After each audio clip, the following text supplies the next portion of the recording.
Hello, ladies and gentlemen, boys and girls. Randall and Rueff here. A lot's been going on recently, and with riots and coronavirus and just personal things in my own life that I'm praying about, thinking about. Mom and I did some devotions tonight. We normally, not every night, but normally on a regular basis before she goes to bed. I go in there and we read one of the devotions from this book called Streams in the Desert. This was a gift from Laura Padfield to Mom. And tonight was a really good one, and I just thought I would read it again, make a little video, and share with you. Maybe it'll help you out. It definitely, with everything I'm going through, it's something I thought I would read.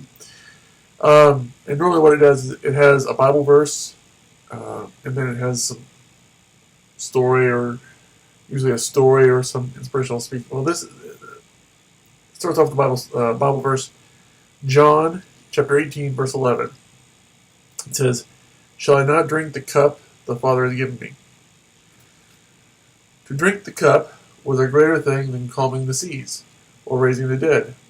The prophets and apostles could do amazing miracles, but they did not always do the will of God, and thereby suffered as a result. Doing God's will, and thus experiencing suffering, is still the highest form of faith and the most glorious Christian achievement.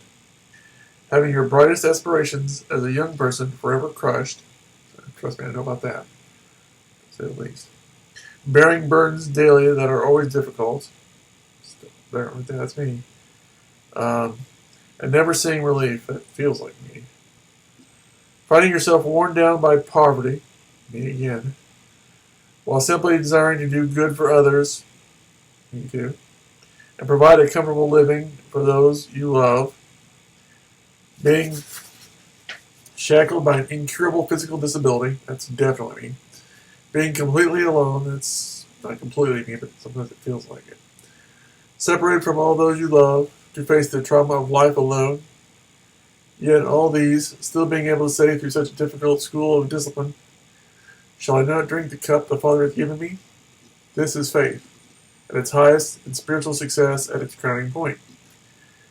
Great faith is exhibited not so much in doing as in suffering. That was written by Charles Parkhurst. Don't know him. Don't know who you are, but thanks for reading it.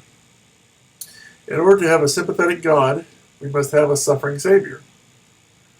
For true sympathy comes from understanding another person's hurt by suffering the same affliction.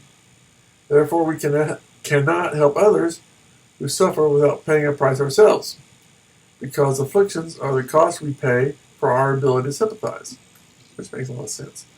In other words, because we've suffered, we can have compassion on somebody else.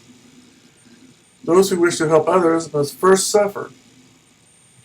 If we wish to rescue others, we must be willing to face the cross.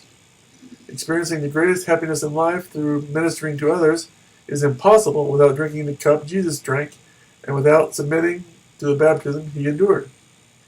The most comforting of David's psalms were squeezed from his life by suffering, and if Paul had not been given a thorn in the flesh, which comes from 2 Corinthians chapter 12, verse 7, King James Version, we would have missed much of the heartbreak of tenderness that resonates through many of his letters.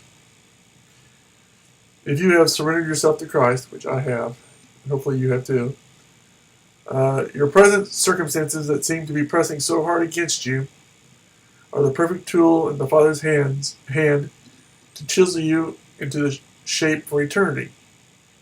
So trust Him. I do. Hopefully you do too. And never push away the instrument He is using, or you will miss the result of His work in your life. And then there's a little poem. Strange and difficult indeed, we may find it, but the blessing that we need is behind it. And there's one more last saying. It says, the school of suffering graduates exceptional scholars. So that's from Streams of the Desert. And I just thought, with everything that's going on in the world, between the riots the virus, and just things that's going on in my personal life here, I thought that was something I needed to hear And maybe you need to hear it too. Just remember, God always has a plan for your life. And trust me, it's not always going to go the way you want. But in the end, God knows best. So keep up the faith. Stay strong. Drink the cup. Until next time, I'm Randall and Rueff. Thanks for watching. Have a good day. God bless.